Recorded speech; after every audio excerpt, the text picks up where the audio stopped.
Halo semuanya, ketemu pasangan idaman dan mutusin buat nikah? Wah, selamat ya.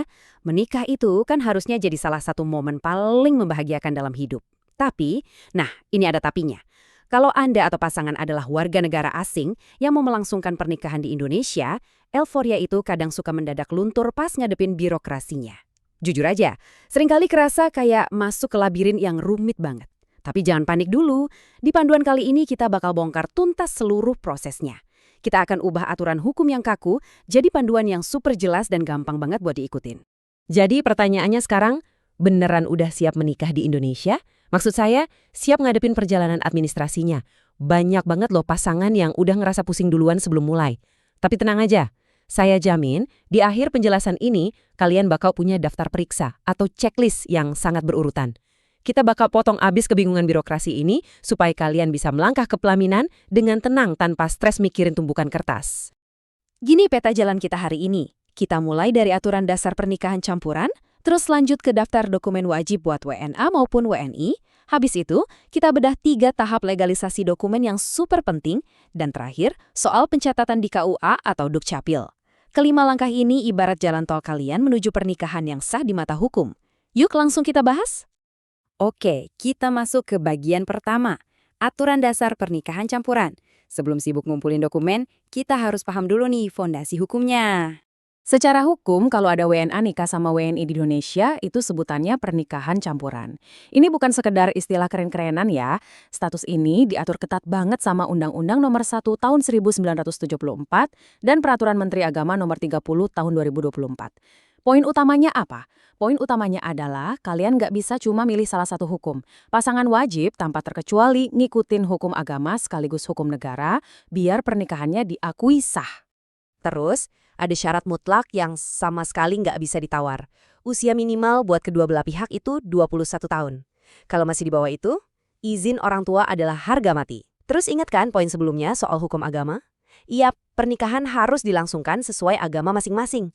Dan ini yang sering ditanyain, bisa diwakilin nggak? Jawabannya, nggak bisa. Kedua mempelai wajib hadir secara fisik saat akad atau pencatatan.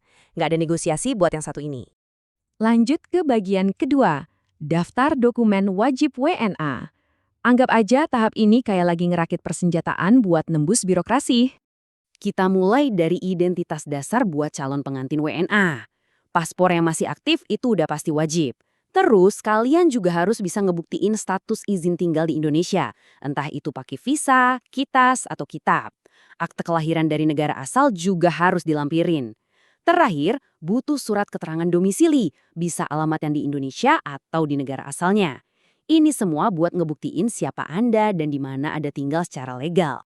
Nah, sekarang kita bahas dokumen hukum khusus buat WNA yang kadang bikin pusing. Yang paling utama itu CNI atau Certificate of No Impediment. Gampangnya, ini tuh surat keterangan resmi dari negara asal WNA yang ngejamin kalau dia itu bebas halangan hukum buat nikah, alias belum nikah sama orang lain. Kalian juga bakal butuh surat izin menikah dari kedutaan negara asal di Indonesia. Dan pastinya, kalau pihak WNA sebelumnya pernah menikah, akta cerai atau surat kematian mantan pasangan itu wajib banget disertakan. Kita geser ke bagian ketiga, syarat dokumen pasangan WNI. Ini juga sama pentingnya, biar pendaftaran di otoritas lokal nanti mulus. Buat yang WNI, dokumennya relatif lebih familiar lah ya. Cukup siapin KTP, kartu keluarga, sama akte kelahiran. Oh, dan satu lagi, jangan lupa mampir ke kelurahan atau kecamatan setempat buat minta surat keterangan belum menikah. Ini dokumen standar banget buat ngebuktiin status sipil Anda di mata hukum kita. Belum kelar urusannya buat yang WNI. Kalian juga harus ngamanin formulir-formulir administratif ini, N1, N2, N3, dan N4.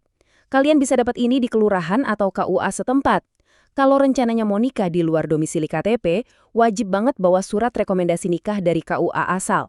Dan ini nih yang sering kelupaan, pas foto berdua. Pastiin latar belakang fotonya sesuai sama aturan KUA atau Dukcapil. Biasanya sih biru atau merah, jadi mendingan tanya dulu ke petugas sebelum kalian foto studio, biar nggak kerja 2 kali. Masuk ke bagian keempat, 3 tahap legalisasi dokumen. Nah, ini dia tahap krusial, tempat dokumen asing kalian diuji keabsahannya. Proses legalisasi ini sifatnya mutlak dan nggak bisa dilompat-lompat, benar-benar harus berurutan.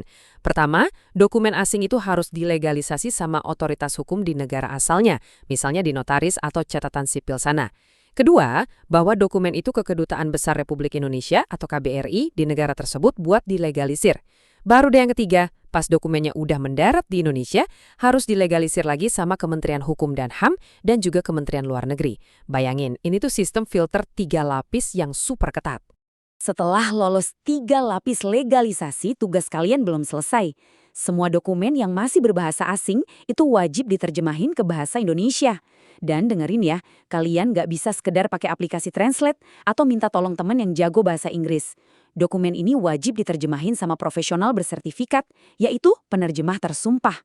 Sumber panduan kita menyebutin layanan kayak Pro Penerjemah yang emang udah spesialis nanganin standar terjemahan dokumen hukum begini. Jadi pastiin kalian pakai jasa yang resmi. Kenapa sih harus repot-repot pakai penerjemah tersumpah segala? Karena gini, kesalahan sekecil apapun pada terjemahan bisa bikin dokumen ditolak mentah-mentah sama KUA atau Dukcapil. Iya, beneran.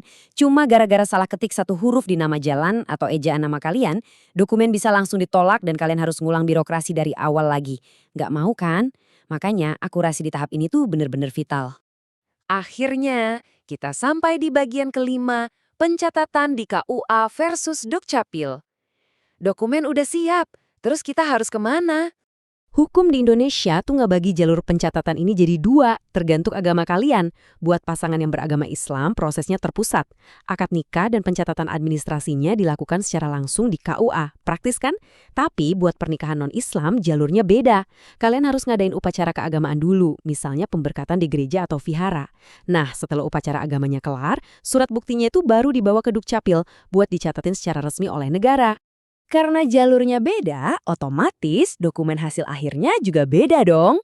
Kalau kalian nikah secara Islam di KUA, kalian bakal dapat buku nikah yang bentuknya ikonik itu. Sementara itu, kalau pencatatannya non-Islam di Dukcapil, negara bakal ngeluarin lembaran resmi yang namanya akta perkawinan. Walaupun bentuk fisiknya beda, jangan khawatir. Secara hukum di Indonesia, dua-duanya punya kekuatan yang sama persis. Wait, ada satu hal lagi nih, khusus buat kalian pasangan beda negara. Gimana kalau kalian mau pernikahan ini diakui juga di negara asal WNA? Atau suatu saat kalian mau pindah ke luar negeri? Kalian butuh satu langkah tambahan pasca pernikahan. Buku nikah atau akta perkawinan tadi harus dibawa lagi buat dilegalisir di 3 kementerian. Kementerian Agama, Kemenkumham, dan Kementerian Luar Negeri. Ini ibarat tiket emas supaya pernikahan kalian sah dan diakui secara internasional. Nah, dengan semua checklist dan panduan terstruktur tadi, ngurus birokrasi pernikahan campuran nggak kerasa kayak ngelawan monster birokrasi lagi kan? Selama kalian telaten nyiapin dokumennya secara lengkap dan ngikutin urutannya, kalian pasti bisa ngelewatin proses hukum ini dengan mulus. Jadi, karena sekarang kalian udah tahu apa aja yang harus disiapin, pertanyaan paling pentingnya adalah, udah nentuin kapan tanggal pernikahan kalian? Semoga persiapan administrasinya lancar jaya ya, dan sampai ketemu lagi di sesi bedah materi kita selanjutnya.